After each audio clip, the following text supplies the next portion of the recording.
ఒక్కసారి ఆగండి. ఇలా ఉన్న నా చెస్ట్ ఇలా ట్రాన్స్ఫార్మ్ చేయడానికి అన్న నువ్వేమైనా గైనో సర్జరీ చేయించుకున్నావా అని ఒక్కటే DM. Stop looking for short cuts. నా పాస్ట్ ఒక బాడీ కండిషన్ చూస్తే నా చెస్ట్ ఏరియా దగ్గర ఫ్యాటే కాదు, నా ఓవరాల్ బాడీ ఫ్యాట్ అనేది చాలా ఎక్కువ ఉంది. సో నేను ప్రాపర్గా వెల్ బ్యాలెన్స్ డైట్ ఫాలో అవుతా, వర్కౌట్ చేస్తా, ఫిజికల్ యాక్టివిటీ మెయింటైన్ చేస్తా.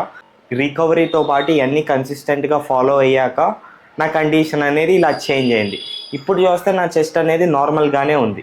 ఇలా చెస్ట్ ఫ్యాట్ అనే కాదు, ఓవరాల్ బాడీ కంపోజిషన్ చేంజ్ చేయడానికి కూడా ఈ 3 ప్రిన్సిపల్స్నే కరెక్ట్ వేలో నేను నా క్లయింట్స్కి కూడా అప్లై చేస్తా. మీరు కూడా మీకు గైనో ఉందా లేదా ఎలా తెలుసుకోవాలంటే మీరు కూడా ఒకసారి చూసుకోండి. మీకు ఓన్లీ చెస్ట్ దగ్గరే అలా టిష్యూ ఎక్కువగా గ్లాండ్యులర్ ఫామ్లో ఉందా లేదా అని చూడండి.